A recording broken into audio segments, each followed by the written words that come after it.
Welcome, Roomers and Zoomers, to Orange Coast Unitarian Universalist Church.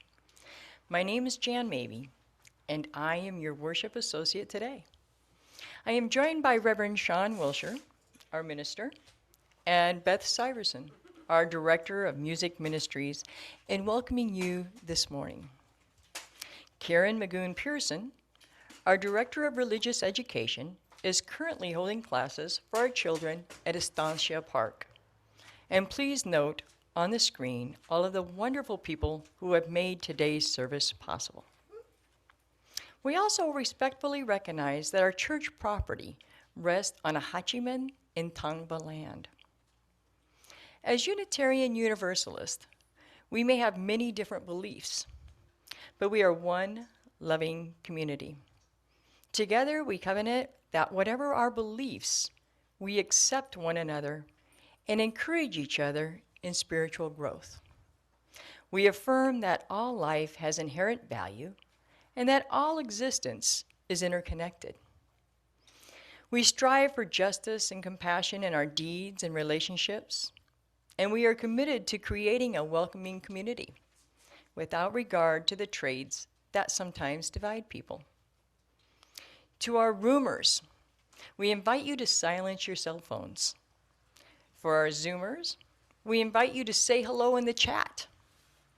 And I'm excited to let everyone know in the room that after testing our ventilation, everyone, roomers and Zoomers alike, are invited to sing along with all the songs that appear on the screen.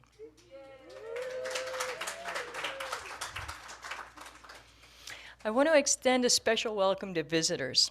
If you are seeking a spiritual home, we hope that you will find it here.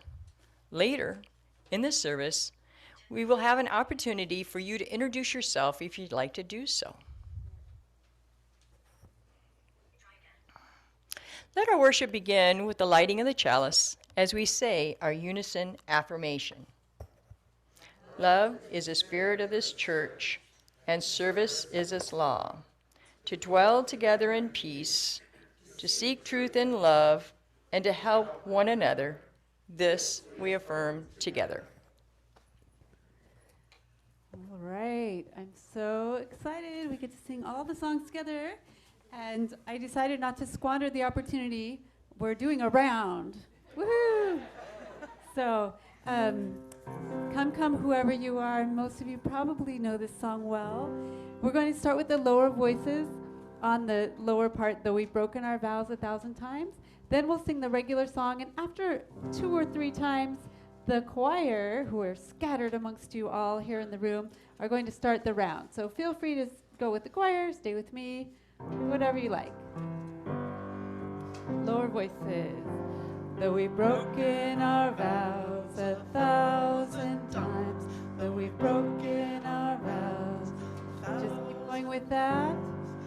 Come, whoever you are, wanderer, worshiper, lover of leaving. Ours is no caravan of despair. Come yet again, come, whoever you are, wanderer, worshiper, lover.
There we go.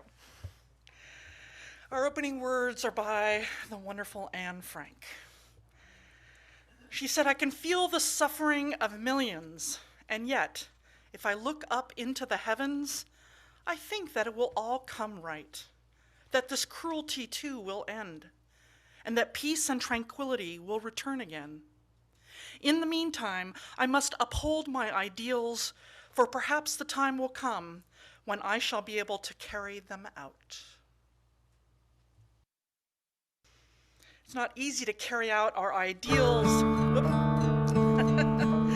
but each of us have different gifts to offer the world in which to live them out. And our musical affirmation today is from a man named Lanny Cordola. He's a musician from Orange County who spent nearly 6 years living and teaching guitar to the children of Afghanistan. He managed to make it out to Pakistan on the last commercial flight out of Kabul after the Taliban takeover in August. Since then, he continues to work on providing safe passage for the students and their families out of Afghanistan. And while in Pakistan, he adapted this song called "The Glorious Land" after realizing that he may never be able to return to Kabul, where he impacted so many lives. It's a love letter to the children and a place that moved him to the depths of his humanity. Lanny is someone trying to live out his ideals of peace in the best way he knows how, through music.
Abdul, a father of 3 who has worked with Afghan security forces, said he was terrorized by the Taliban's sweep across the country.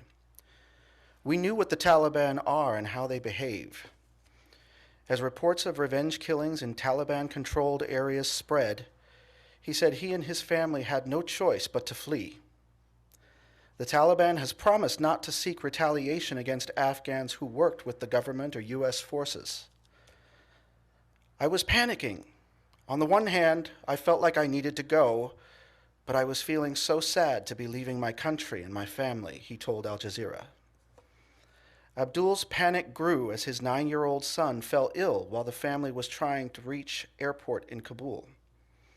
He said his initial attempts to reach the compound failed because Taliban fighters at checkpoints near the airport simply pushed people back and denied them passage. With time running out, he said he had to leave his sick child with his parents in the capital and try to reach an airport gate guarded by American and Afghan forces. That is my biggest sadness, said Abdul, of having to leave his son in Afghanistan. Eventually, Abdul, his wife, and 2 younger children spent 3 sleepless nights at the northern entrance of the airport. Abdul had not applied for the special immigrant visa program available for Afghans who worked with the U.S. At the airport gate, he showed proof that he worked with Afghan security forces, and American forces let him in. Once inside, they took his biometrics and he was approved for evacuation. Abdul and his family were flown to Doha, then to Ramstein, a U.S. air base in Germany, before being transferred to Fort McCoy. While the conditions were not ideal during the journey, Abdul said his family was relieved to have succeeded in leaving Afghanistan. Abdul also thanked American forces, crediting them for saving his life. I'm fully committed to following the rules and the laws of this country in the future, he said, adding that his top priority is to bring his son to the U.S., and then also his brother and 2 sisters. We want to be self-sufficient and find a job, Abdul said.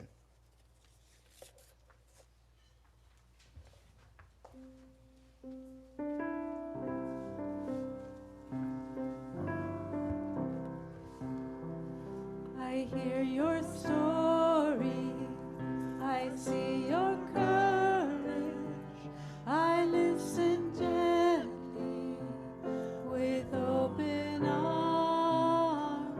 I hear your story, I see your courage, I listen gently with open arms.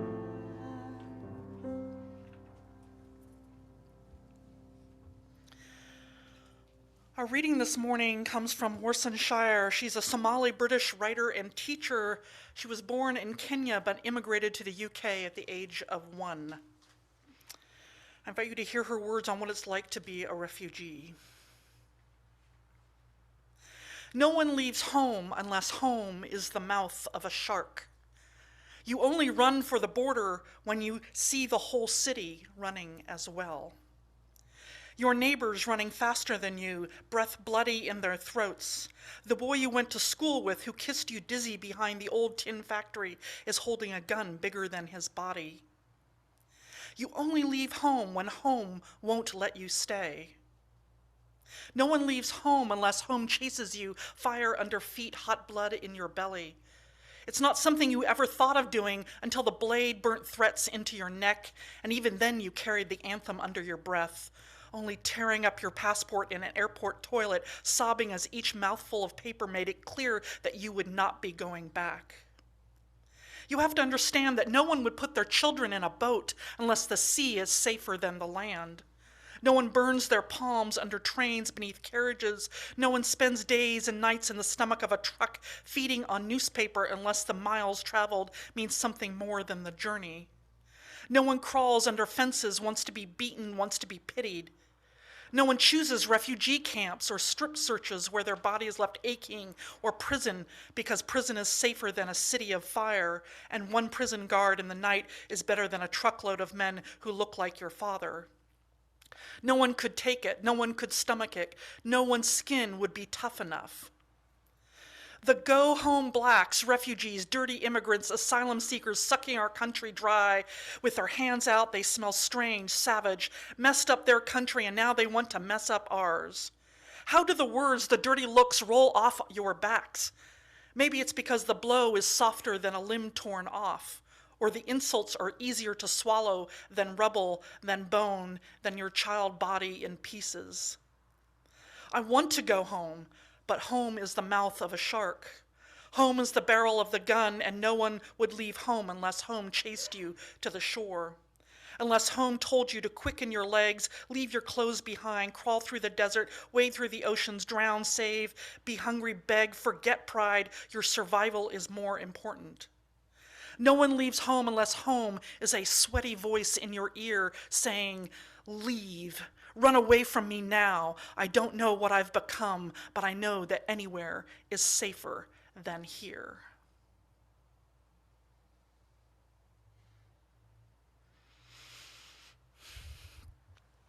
This morning, in a spirit of meditation, I invite you to soften your gaze, take some deep breaths, and consider, here in this country, how bad would it have to be for you to leave this country, to maybe flee to Canada or Mexico?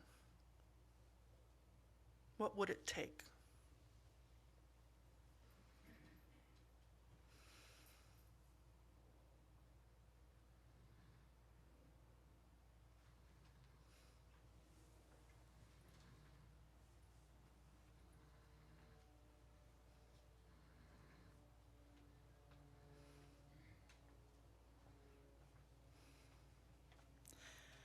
No one leaves home unless home is the mouth of a shark.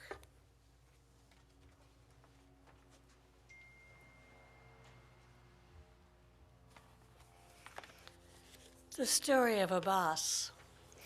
Abbas said he was enjoying a happy life before the government's collapse. He lived in Kabul and planned to attend university while his SIV application was being processed. His family from Hazara community farmed potatoes in the Bamyan province west of the capital.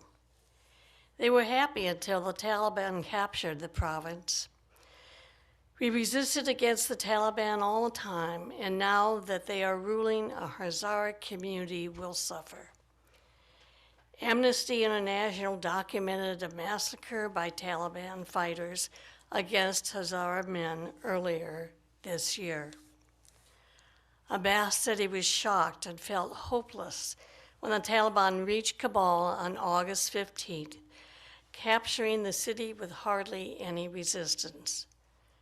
Because I had worked for the U.S. military in the past, I went and hid at a relative's house on the day when the Taliban entered Kabul. I chose to stay in a high-populated but working area, which does not get attention. I thought all my wait and struggle to get SIV was just drowning in the ocean. The following day, he decided to head to the airport in hopes of being able to leave the country. There was already a huge crowd of people, and the Taliban was stopping them from entering the airport, he said. After a day of waiting, Abbas said he reached the military gate where he waved his SIV papers at every American soldier he encountered. Eventually, he was led into the compound. I immediately called my family, telling them that I was safe in the hands. My mother cried, which also made me cry, he said. Abbas was brought on a military airplane to Kuwait, then to Dallas International Airport near Washington, D.C., before being transferred to Fort McCoy, where he told a Hazara that conditions are improving. It is totally a different country here, continent and country. We need to adapt to get used to this food.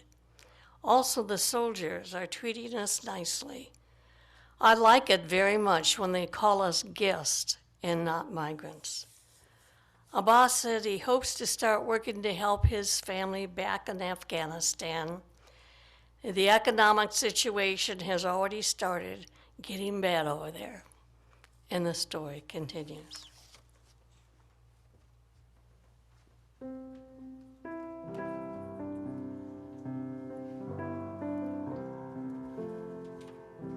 I hear your story, I see your courage, I listen gently with open arms. I hear your story, I see your courage, I listen gently with open arms.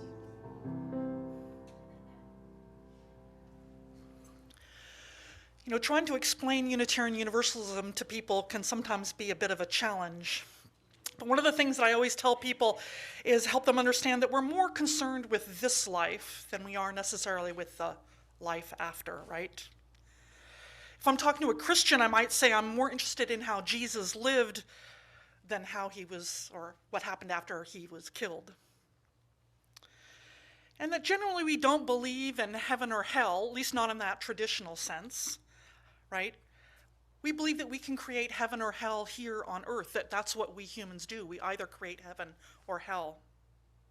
We're interested in creating a heaven, what we call a world community of peace, liberty, and justice for all, right? Our sixth principle.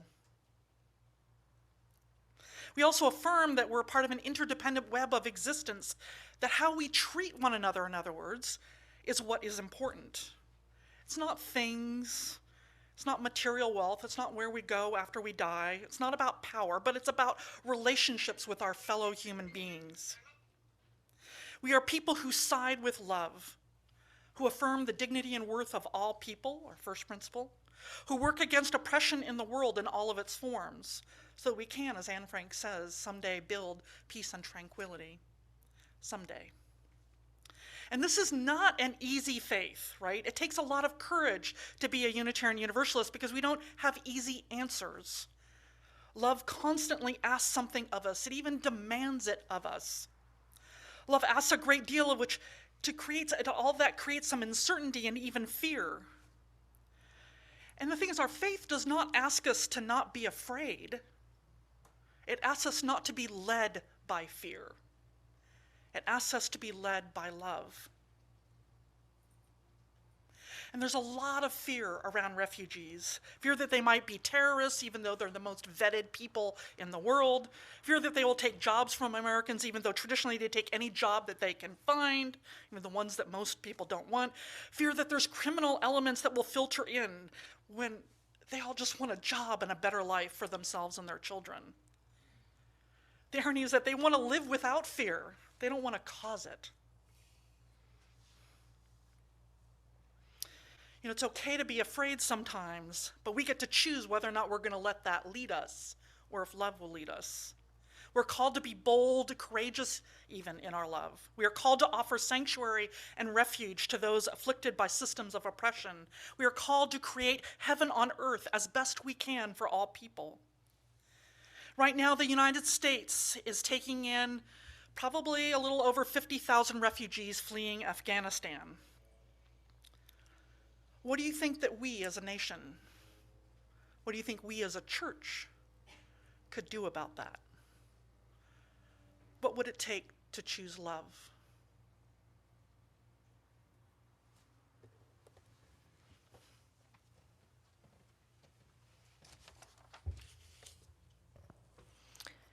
Hashima, 23, was studying international relations at a private university in Kabul before the Afghan government collapsed.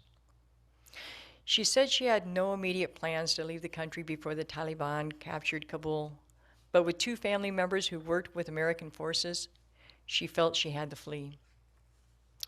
She first headed to the airport in Kabul, but with large crowds at the gate, Hashima was not able to reach the compound. Her brother, who worked with the U.S. military and fled Afghanistan to China, instructed her to head to the northern city of Mazar-e-Sharif to catch a flight, she said. We went to Mazar and waited for 2 days over there. Then we were put on a flight to Qatar, she said. But Hashima, who has no children, had to leave her husband behind. My husband's name was not on the list of evacuees, so I had to come alone, she said. It is because this all happened all of a sudden, and my brother had not submitted my husband's name in his CIV case yet, which is the Special Immigrant Visas. She said she feels happy and relaxed at Fort McCoy, but her main focus is to help bring her husband to join her in the U.S. He was working with an American company. He was really under the threat by the Taliban. The Taliban has come to our house and checked to find my husband, but he is not staying at home, she said. Hashima added that fears for her husband's safety, in contrast with her effort to be happy in her immediate surroundings, has left her feeling confused. Everyone wants a good life, she said. I grab my pen and my notebook these days here, sit in the shade of a tree, and write down my plans for my future here. I write my wishes and my goals. I want to be the representative of the Afghan people here in America. I wanted to have the full freedom to reach my goals.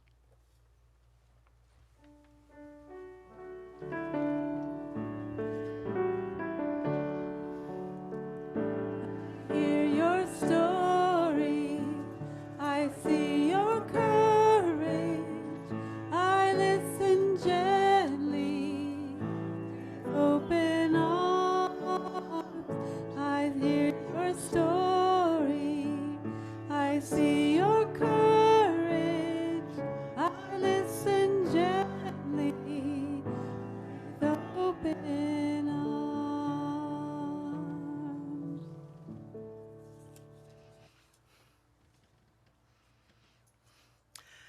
Afghanistan is the mouth of a shark. It is for many hell on earth. It's a place where the Taliban rules and women are treated as things, where violence rules. But there are also incredibly wonderful people there. People who were given a dream by US forces, a dream of creating a new land with freedom for all. Hospitals and schools were built as if they were promises for a new nation. But when the US forces withdrew, all of those dreams and promises fell to dust.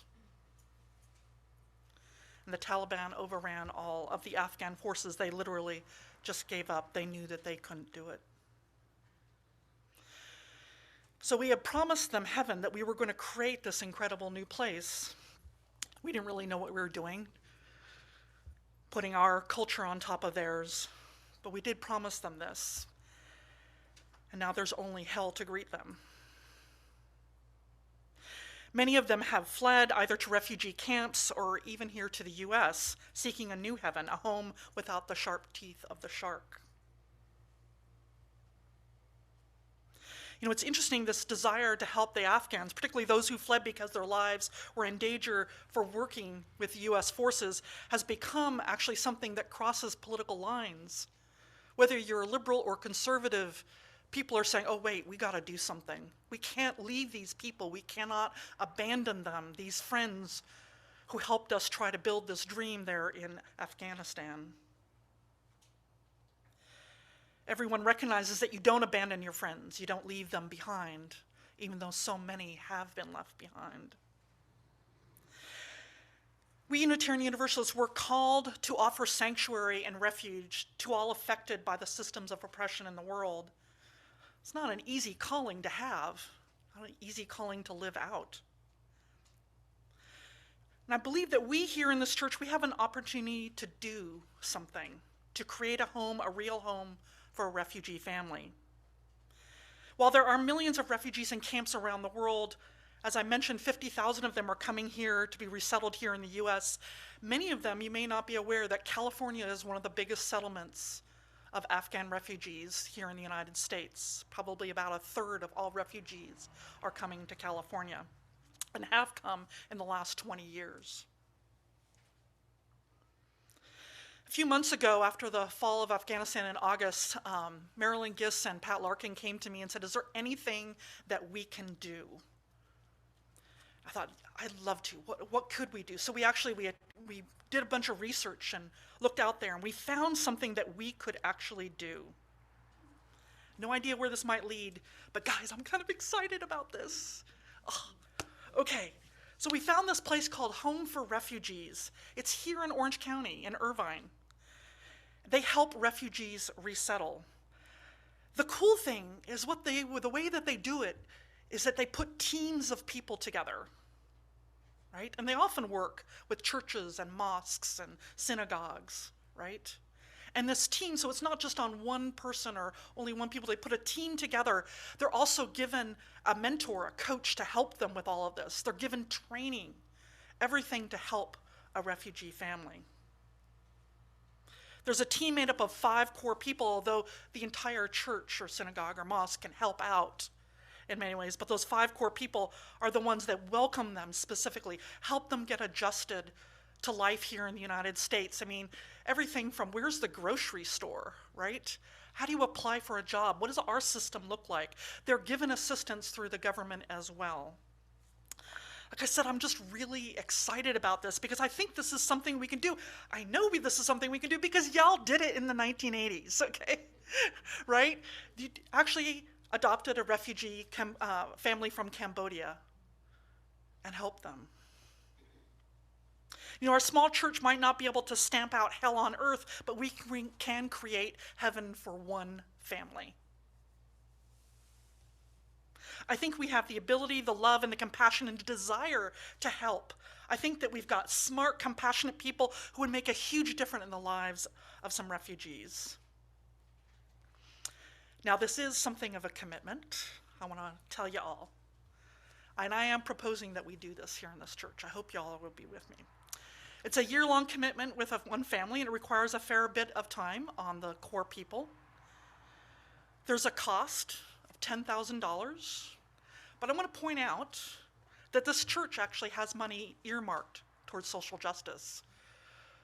For I think something like 15, 20 years, this church had a wonderful ministry of AIDS team ministry, where we created these high-calorie meals for people with AIDS and delivered them. And there's still some money left over from that can cover this. Pending board approval, of course, just saying. But I think that that's there, and I think it's time. I think we've been caught up since we moved here, since I came here, what was it, 8 years ago, right? We've been caught up with trying to get settled here, figuring everything out. We've got a wonderful sanctuary that we're going to be building over there. All this exciting stuff has been taking a lot of energy, though, to figure out how to be here, how to do this, how to grow our church, which is now thriving, absolutely thriving. And now I think is the time when we can put our energy towards something, a project. We've had the Environmental Film Festival, which has been incredibly successful. It's been like doubling its attendance every year. And we still got that. And it's wonderful because it's kind of project-based, right? And this is too. I think this is something that we could totally get behind. There's time commitment, about an afternoon a week for the core team members. So think about that. There's lots of ways that the congregation can help. Food drives, clothing drives, furniture, all that sort of thing. And there's lots of training. So what do you think? Can we do this? Sarah's hands up. Anybody else hands up? Woo, look at that. All right. Well, if you're interested, I've got a clipboard over here. For those of you online, I want to say if you're interested in doing this, just type it into the chat. I'm sorry, we're going to have to open up chat. Sorry, Steve, did that to you last minute. Put it in the chat, say that you're interested, or send me an email. Either way, people. So awesome. Okay, sign up. Now, all this does in signing up, all it commits you to is to a information session that will be held in January, okay? Then we'll see what people really are able to do and to commit to doing, right? But we could potentially even have 2 teams if we've got a lot of excitement around it. So I just want to put this out there. So, okay, I want to be one of the 5. I'm excited by this, people. I just think you guys are such great doers. You're so compassionate and want to help, and I want to make that happen. All right. I believe that we're called as Unitarian Universalists to do what we can in this concrete manner. I believe that we're poised to do so. We have the ability, the money, the time to help people live out their dreams too, as we are living out ours. I think this is just one of many concrete ways that we can make a difference in people's lives. But wouldn't it be awesome? Because at the end of the day, as Anne Frank reminds us, we have to live up to our ideals. I want a history that tells us the world that we are a compassionate people, that we are love, not war, that we are how we treat one another, and nothing more. Let us sing. This is such an awesome song. We're just going to sing the chorus. You'll hear this full song this afternoon at the Interfaith music celebration. It's a beautiful thing to hear everybody singing. We are how we treat each other and nothing more. We are love. Please stand as you're able. We are one. We are how we treat each other when the day is done. We are peace. We are war. We are how we treat each other and nothing more. We are love. We are one. We are how we treat each other when the day is done. We are peace. We are war. We are how we treat each other and nothing more. We are love. We are one.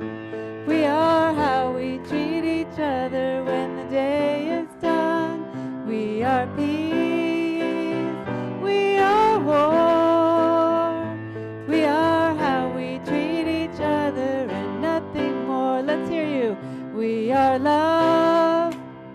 We are one. We are how we treat each other when the day is done. We are peace. We are war. We are how we treat each other and nothing more. We are how we treat each other and nothing more. Last time. We are how we treat each other and nothing more.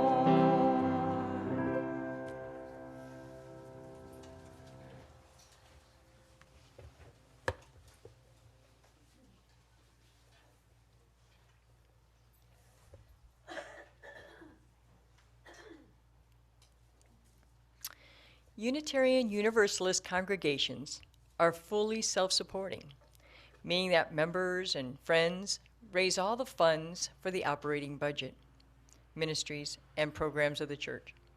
We are ever grateful for your gifts of time, treasure, and talent.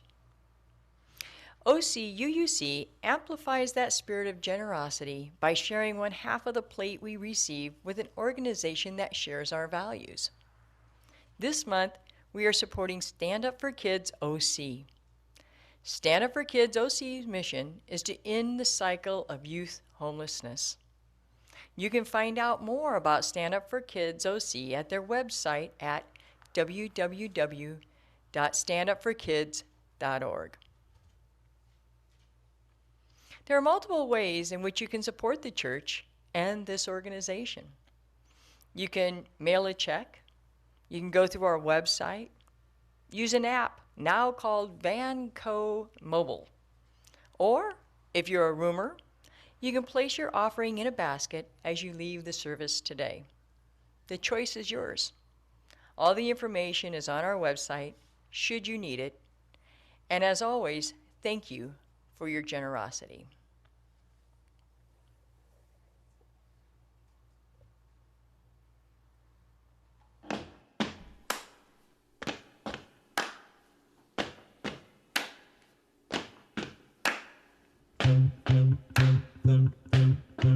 Refugee, refugee, refugee, refugee, refugee, refugee, refugee, refugee. In your world, I'm a refugee. In your world, danger all around me, all around me, all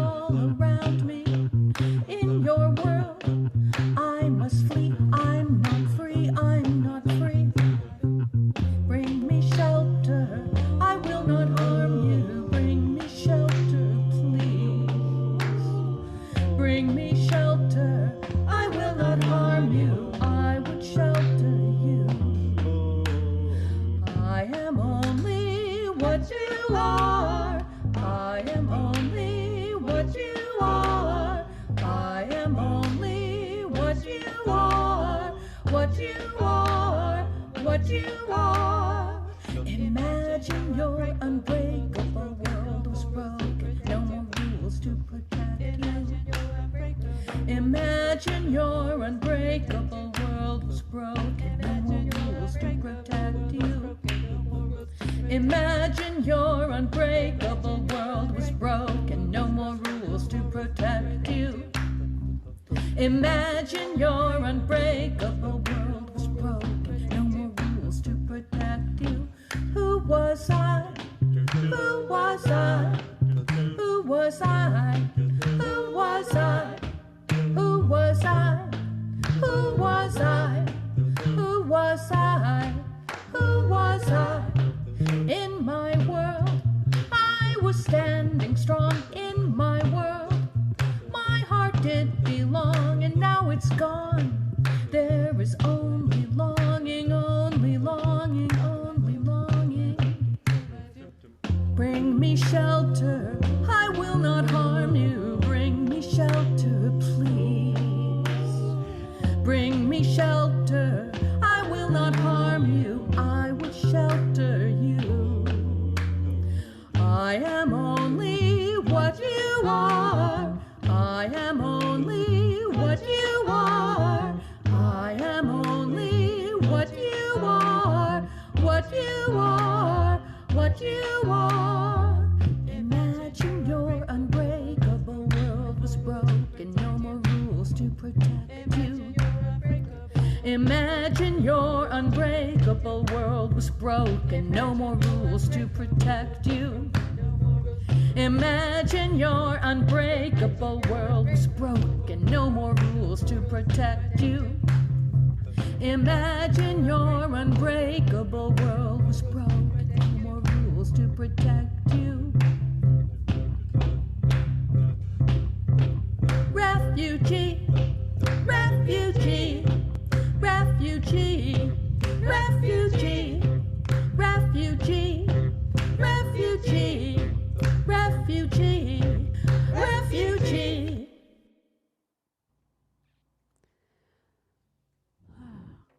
And now, Roomers and Zoomers, please join me in singing this song that we sing every week that puts our intentions into words and expresses our gratitude for the many gifts we share. We gather together, we gather as one, for peace, love, and justice for everyone. We give from our hearts to show that we care. We can change lives with what we share.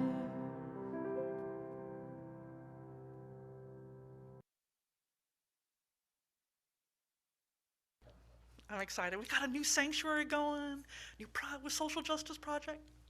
Yes, we rock. Okay. Now is that time when we honor the important events and people in our lives, and you are invited, one and all, whether you're a member, friend, or visitor, to participate in this weekly ritual that we call Joys and Sorrows. This is Bertie Reed. She's one of our pastoral care team members, and she'll be assisting us. So, okay, take some deep breaths. Maybe you've been holding something in your heart, close in your heart, something that has struck you at your core in the last days, weeks, or hours.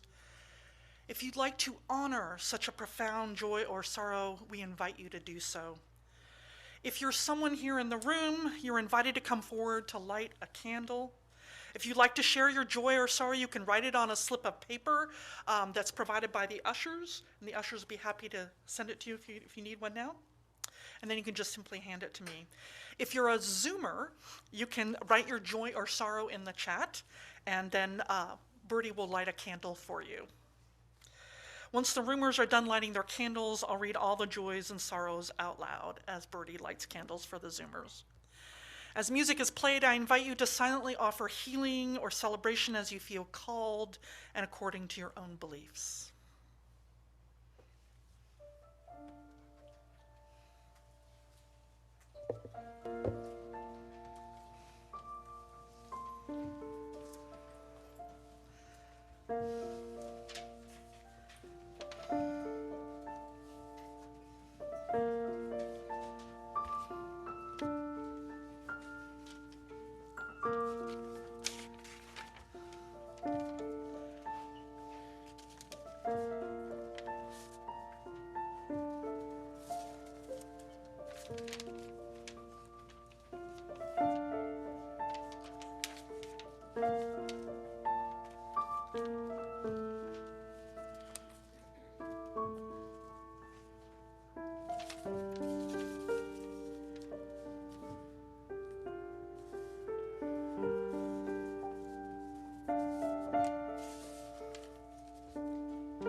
So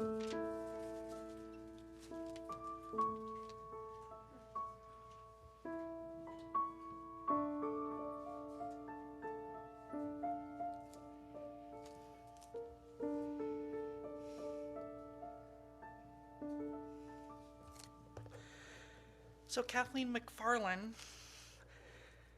simply asked that we light a candle for her. Bob and Charlene Gursky say, please light a candle for our dear friend Sandy Schoonover, who passed away from advanced breast cancer only at the age 57. Say we attended her celebration of life yesterday and she will be missed. I'm so sorry.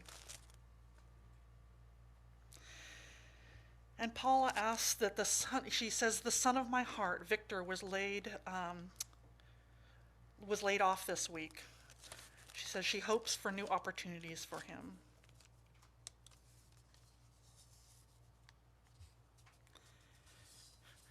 And that's it for the Zoomers. So Donna McCartney lit a candle of joy. She says, I'm thankful this Thanksgiving for finding a church home with you fine people. And we're glad that you found us too, Donna.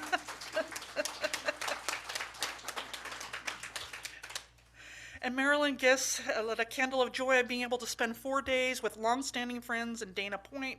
And she was also able to fly up to Sacramento to be with her granddaughter Emma and watch her in state gymnastics meet. She was awesome and placed 6th in 2 events. Congratulations, Emma. Right on. Maureen McConaughey is probably over the moon. She says, my daughter Corliss and her husband Jesper arrived from Sweden last night. They are planning to live in Southern California.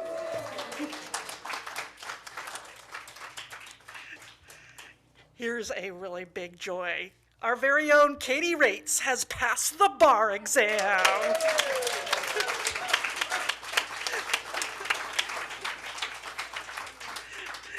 And she's here visiting us today, yes. It's been like 2 years with COVID, oh my goodness, yeah.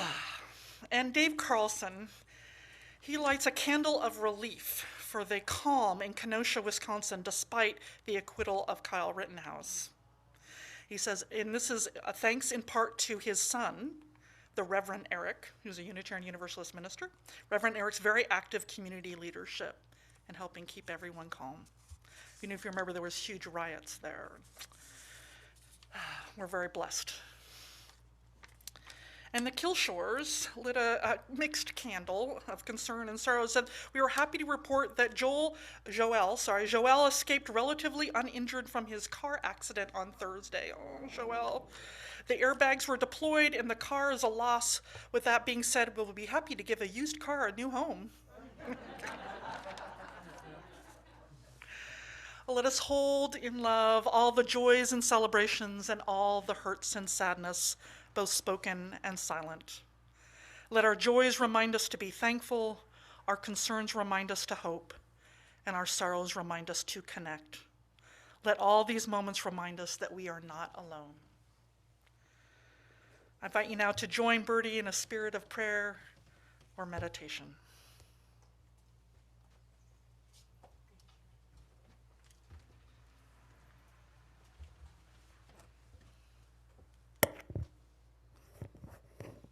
Blessed are we who gather with open hearts together today. Blessed are we, the chalice lighters of resistance, justice, love, and faith. Blessed are we, the heretics, the outcasts, the walkers of our own way. Blessed are we, the border crossers, the refugees, the immigrants, the poor, the wanderers who are not lost. Blessed are we, the transgressors, the trespassers, the passers-by, the cause-takers, the defiant, the compliant. Blessed are we, the hand extenders, the sign makers, the protesters, the protectors. Blessed are we, the trans women, the trans men, the non-binary, the cisgender, the multigender, the no gender. Blessed are we, the friend, the stranger, the lonely, the hidden, the visible, the authentic. Blessed are we who arise in solidarity. Blessed are we who cannot. Blessed are we who do not. Blessed are we, for this is our beloved community, and this is who we are. Blessed be, amen.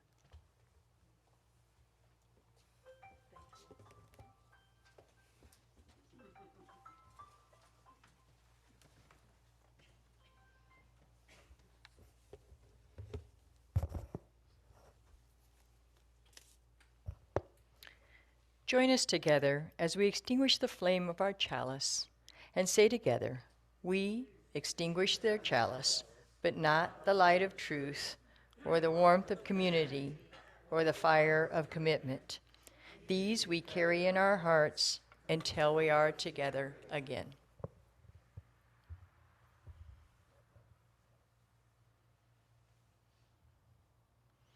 Thank you for joining us this morning. We are a congregation made up of people who all believe differently. And yet, when we gather together, whether we are in a room or on Zoom, we make up one loving community. We need not think alike to love alike. If you're a guest, a visitor, or someone who hasn't yet been known to us, I invite you to become a part of this beloved community. We encourage you to either write in the chat or stand for a brief moment and tell us your name and where you're from. We will bring a microphone over and hold it for you so that our Zoomers can hear your name and where you're from if you'd like to stand up. Anybody that we have here? Okay.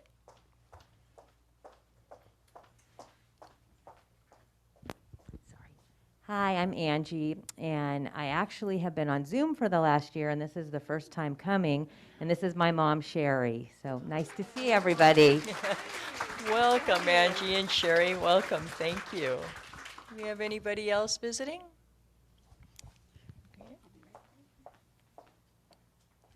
Hi, I'm Cheryl, and this is my grandson, Isaiah. And we just found you guys looking on the internet and looking for a wonderful church that is just open to loving everybody. So I'm very impressed. Thank you. Welcome. Thank you. Welcome, Cheryl and Isaiah. Welcome. Okay. Hello, my name is Jacob. I'm not from too close around here. I'm actually from Chino Hills area, but I had heard about the church, and I was interested in kind of looking for a place maybe to be able to come and, you know, sit down with good people every now and then. So thank you. Welcome, Jacob. Thank you. We're glad you're here. Anybody else? You want to check? Okay. Well, thank you, everyone.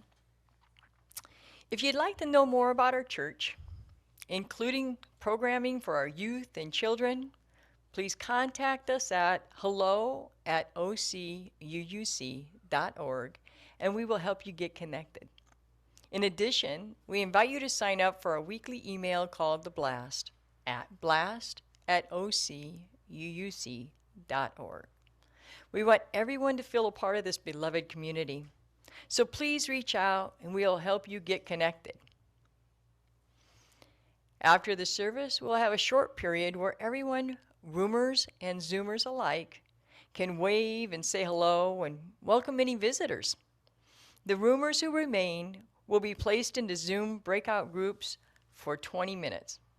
We invite you to check in and get to know the people in your group. And of course, announcements, we've got all sorts of things going on. As many of you have already done so, we've been collecting boxes it's like a box of a turkey dinner, right? So it's got everything that you need for a turkey dinner, and we're donating this. What's the name of the organization, Sarah? Family Center of Orange County. And so we're collecting those today, but if you were like, oh, I meant to do that, why did I forget to do that? You can drop it off here at the church tomorrow between 11 and noon. And Sarah, our administrator, will be here to pick up the box, but they have to deliver them tomorrow. We've got the rest of them are in Suite 4. So that's something that we've been, a wonderful tradition that started here, I think last year, where we put together a box of an entire meal for a family. So the other thing is, and Beth mentioned this a little bit earlier, we've got our Thanksgiving Interfaith Music Celebration. This is something that Beth leads every year, bless her heart. It's going to be... It is going to be online, but it's, celebrating with music of all different faith traditions. And it's the same link that we use here for our church on Sunday. So everybody on Zoom, you can just come back here 6:30, and yeah, it'll be absolutely wonderful on Zoom this year. So come do that. We've got our Hanukkah party is also next Sunday at 5 o'clock. If you're interested in attending that, Maureen, you want to raise your hand? Go see Maureen, who's going to be so happy because her kids are going to be moving to Orange County, yay, Southern California. There's all sorts of wonderful things that are going on, as you can see. So just reach out and we'll get you involved if you would like to be involved. All right, let us sing our benediction with Beth this morning. Be safe, be well, you mean the world to me. Be safe, be well, you mean the world to me.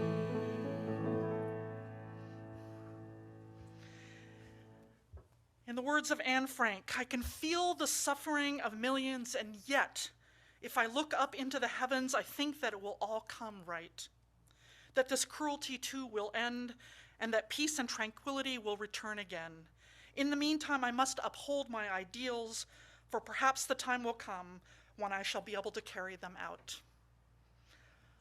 I hope this is now the time that we get to carry it out. Please come on and sign up here. This service is over. Let our service continue.